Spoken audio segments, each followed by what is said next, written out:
இருந்த பொருளாதாரம் இன்னைக்கு வந்து மோடி ஆட்சி அமைச்சதுக்கு அப்புறம் வந்து 5வது இடத்துல வந்திருக்கு. முன்னோடி வந்திருக்கு.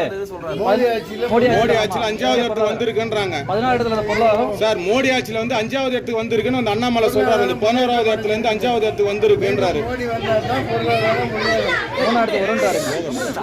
இதை விட ஜோக் ஏதாவது இருக்க முடியுமா? இல்லப்பா சிரிச்சுக்குங்கப்பா எல்லாம். இந்தியா முன்னேறிடுச்சுப்பா. பொருளாதாரத்துல மோடி ஆட்சியில் நோம்பு வச்சுட்டு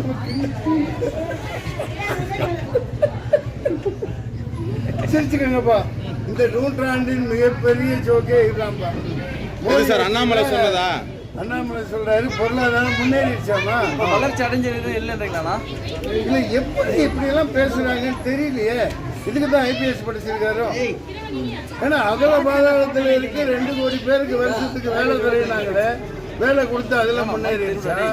அதாவது அவர் சொல்ல வர்றது அதானியோட பொருளாதாரம் முன்னேறிடுச்சு, அம்பானியோட பொருளாதாரம் முன்னேறிடுச்சு.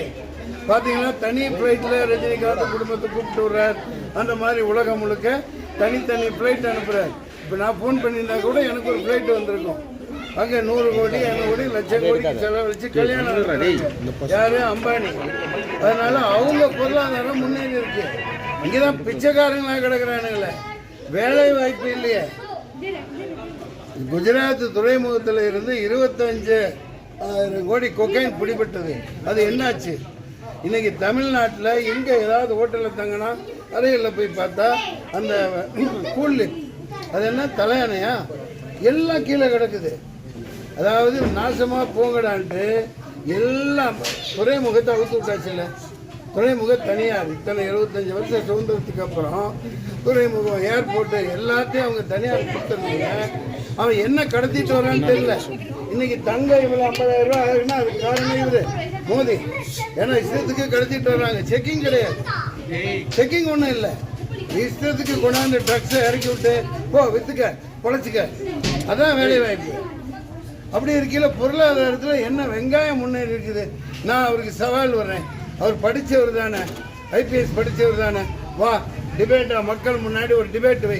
நீ இவை மக்கள் யாருக்கு கைதட்டுறாங்க, இங்கே உண்மைன்னு பார்த்துக்கலாம். பொருளாதாரத்தில் எப்படி முன்னேறின்னு பார்த்துக்கலாம்.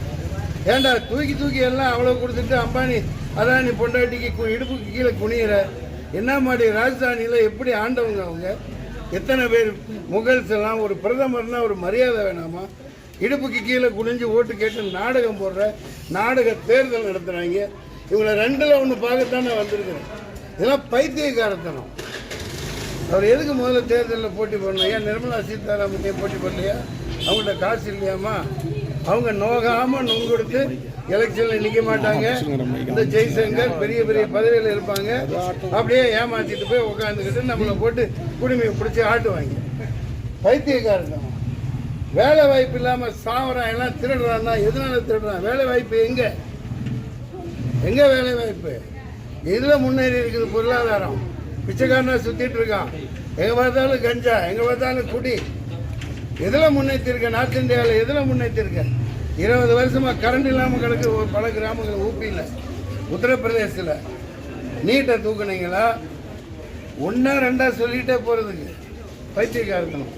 அண்ணாமலையை போல ஒரு ஒரு என்ன சொல்கிறது, ஒரு உருட்டு மனுஷனை நான் உலகத்தில் யாருமே பார்த்ததில்லை. அதனால் இந்த தொகுதியில் நான் நிற்கிறேன். புரியுதா?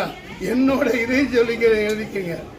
இந்திய ஜனநாயகம் புலிகள் சார்பாக பிரதமர் வேட்பாளராக நான் எவரும் முன்மொழிஞ்சாலும் சரி இல்லாட்டியும் சரி ராகுல் காந்தியை முன்மொழிகிறேன் அல்லது பிரியங்கா காந்தியை முன்மொழிகிறேன். தைரியமாக சொல்கிறேன். இந்தியா கூட்டணி 38 எல்லாத்துலேயும் ஜெயிக்கிட்டோம். இந்த தொகுதியில் நான் தான் ஜெயிப்பேன். பல கருத்து வேறுபாடுகள் இருந்தாலும் அது வேறு. இப்போ நான் டிக்ளேர் பண்ணிட்டேன். நாளைக்கு சின்னம் கிடைக்கும், வந்தவுடனே மக்கள்கிட்ட கொண்டு போய் சேர்ப்பேன். வேறு என்ன உங்களுக்கு சந்தேகம் இருக்கட்டுங்க? இப்போதைக்கு அதாவது இந்த சிஏஏ என்ஆர்சி இந்த மாதிரி எல்லாம் கொண்டாந்து பயமுறுத்தி அதுக்காக எல்லா முஸ்லீம் மக்களும் திமுக தான் நம்பி இருக்காங்க. அது உடன்பாடு. அதை மயக்க பிடிச்சி நான் சொல்லுவேன். நான் அவங்க 38 பேர் இருக்கேன்னா நான் ஒருத்தர் சேர்ந்து இருக்க தெரியாதா? எனக்கு தெரியாதா? தலைவாழை இலை போட்டு அவனை 1லேருந்து ஏற்றுட்டு இருக்கிறவன் நான் தான், மன்சூர் அலிகான். புரியுதுங்களா? ஜெயிக்கட்டும். யாரை மக்கள் விரும்புகிறாங்களோ அவங்க வருவாங்க. காங்கிரஸ் ஆட்சியில் இருந்த 57 லட்சம் கோடி இருந்ததை இன்னைக்கு 200 லட்சம் கோடிக்கு மேல இந்திய அரசு, மோடி அரசு வாங்கி இருக்குது. அந்த பக்கம் அப்படி கடன் வாங்குது. மக்கள்கிட்ட வரி வரி வரி வரின்னு போட்டு சாவடிச்சு எல்லாத்தையும் பிடிங்கிட்டு விட்டோம். ஒண்ணுமே இல்லை. இதை நாங்கள் அது அஜய் இப்போ பயன் சொன்னாங்க 3/4 மணி நேரம். நான் உண்மையை சொல்லணும். அதாவது ஜக்காத் கொடுக்கறத பற்றி சொன்னாங்க. இந்த மத்திய அரசு, மோடி அரசு எல்லா ஜக்காத்தையும் பிடிங்கிறான். ஒரு ஜக்காத்து 2 ஜக்காத்து சட்டியில் இருக்கிற கோடு வரைக்கும் பிடிங்கிட்டான். வரி குதிரையில அதிகமாக வரி இருக்கோ இல்லையோ, ஆனால் ஜிஎஸ்டியை வரின்னு போட்டு ஜக்காத்து கொடுக்கவே கூட வசதி எல்லாம் பண்ணிட்டான். நீ எதுக்குடா ஜக்காத்து கொடுக்குற, எல்லாத்தையும் எனக்கு கொடுறான், கொண்டு போய் அதானிக்கு அம்பானி. கடைசி பார்த்தா அதானி அவரோட பினாமியா. அதை சொன்னனால தான் கெஜ்ரிவால் 2 ஸ்டேட்டை நடத்துகிற ஒரு சிஎம் தூக்கி உள்ளே போட்டிருக்காங்க. நான் வரியாக விளாசுவேன். இப்போதைக்கு திமுக பல பிரச்சனை எது இருந்தாலும் சரி, 38 தொகுதியில் அவங்க வரட்டும், வருவாங்க.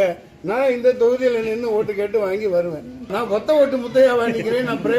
நான் பிரைம் மினிஸ்டர் கேண்டிடேட்டா ரெஃபரிங் ராகுல் காந்தி ஆர் பிரியங்கா காந்தி. தமிழக பல அரசியல் படுகொலைகள், பல பிரச்சனைகள் இருந்தாலும் இப்ப எதிர்கட்சின்னு ஒண்ணு இல்லை.